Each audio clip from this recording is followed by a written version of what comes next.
When you say the word Godzilla, most people think of classic Japanese movies with a large lizard attacking a city. The car guys, for the longest time, you said Godzilla. They actually thought of a Nissan Skyline. Well, over here at Scoggin-Dickey in the past few months, word of a new Godzilla has landed. This is the Ford Racing 7.3 liter gas engine. We finally got one in the warehouse. We kind of snuck back here for just a minute to take a quick video. Let's go over some of the tech specs on this thing. We think this will be a hot future performer. Now, some of you have heard about a Ford 7.3 already. That was an old Power Stroke diesel. This has nothing in common, so we'll set the record straight for now. This is actually a new for 2020 gas engine. This is actually developed for the Ford F-250 and F-350 with the gasoline engine option. And this is actually pretty interesting. Ford back in the early 90s started going to what everybody calls the modular engine design, the overhead cam or dual overhead cam engine design. And that's kind of where all their small blocks went. They were slowly but surely phasing out the push rod small block. And it kind of made sense. Overhead cam designs, even though they are a little bit more complicated, they definitely are better performing. So the last time that Ford ever put a production performance push rod engine in a car was actually the 95 Cobra Mustang. They haven't really made one since. They used them in, of course, some of the trucks and the Explorers. We all know about that. But for them to go back to a push rod design is actually really interesting, but for really good reasons. The push rod design, it's simple, it's compact, and it's actually pretty cheap. And as we know from the LS world, us being Chevrolet performance guys, it's pretty robust. Now, this has a lot of real high quality parts in it because for a 3/4 ton application, they have to make it that strong. People are going to be abusing this, they're going to be towing with it. Heavy loads, they'll probably go way past whatever they should be towing with it. And it has a warranty from Ford. So a lot of the stuff on the inside of this thing is super strong. So let's talk about that. The block is cast iron. It is actually a deep skirt, tall deck block. It's a 965 deck height. The bore spacing is 453, and the bore is a 422 with a 3976 stroke.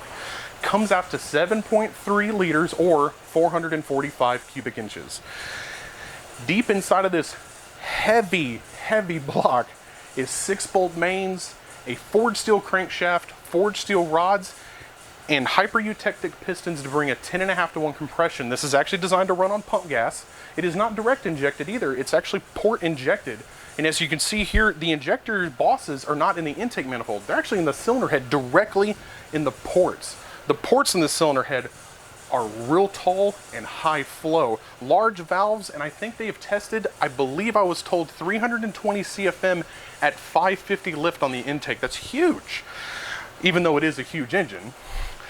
Those large valves actually have a small canted design that helps unshroud them at, the low to mid lift, on the camshaft. And speaking of lift, the camshaft is your typical hydraulic roller that you would find in some of the LSs and of course the older push rod, Ford small blocks from the 90s. The intake is a 540 lift and roughly 600 lift on the exhaust from the factory. That's huge.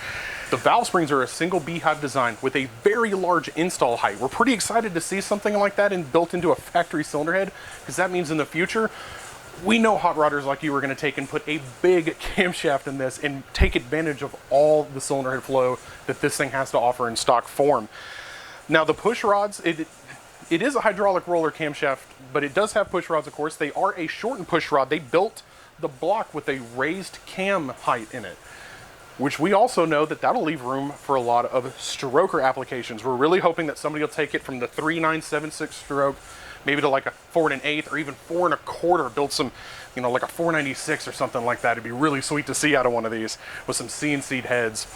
The push rods are a 3/8 design from the factory. Another big plus. That's real strong push rod deflection. At higher RPMs, you lose power. So another great feature on this engine.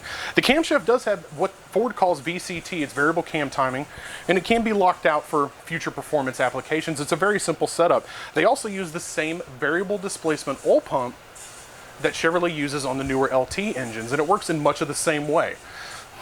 We're really excited to have this engine here. It is very interesting that Ford decided to go back to a push rod design, but we can see why. This is a 7.3 liter engine, and we took some measurements here, and I'm sure you've seen some videos online of other people. This actually really isn't that big. They've measured 2 inches roughly overall width compared to like a tall deck 351 Windsor for some of you guys that are swapping into an old car, maybe a Fox body. The length has only increased a couple inches as well, even with this front dress on here. So we know that this will start fitting in some applications. As a matter of fact, Team Z Motorsports have already built some cradles to hold these. And they actually dynoed one. It was pretty interesting. This is rated at 430 horsepower and 475 pound-feet of torque from the factory. But as we all know, that's with exhaust manifolds and cats, you know, choked up muffler and intake, emissions equipment, emissions tuning. They uncorked it with some long tube headers, an open intake, and a retune, and it actually put down over 500 horsepower in otherwise stock trim on an engine dyno. They didn't decide to put in a camshaft. That they are keeping the specs a little bit of a secret to themselves, we understand. And it pumped out over 550 horsepower.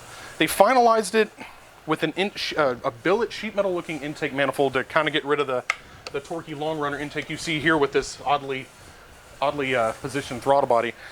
And it made almost 590 horsepower. And I believe over 550 pound-feet of torque. This is going to be an absolute monster. We really can't wait to see what it's going to do. It uses large head bolts, MLS gaskets. There's thick deck sealing on the block and the head. So we know you guys that run boost are really going to love this. We know you guys that want some big inch stroker applications but want to stay with the Ford brand are really going to love it too. We cannot wait to see what you guys do with this. If you're interested in one of these, they have come into stock. This is our very first one, and like we said, we snuck back here to get a quick video on it. Please give us a call or go on our website. You can always find it and order it through there, or if you have any more questions, feel free to call us and ask whatever you need. We really appreciate you guys stopping by for another one of our weekly tech videos. Sorry this one had to be so short and sweet, but we really couldn't wait. We just had to see what this thing had to offer. Give us a like, a subscribe, and a share, of course, on Facebook and YouTube. We're always looking to spread our information around and help out hot rodders like you and me. We really appreciate you guys stopping by. We'll see you next week. Have a good one.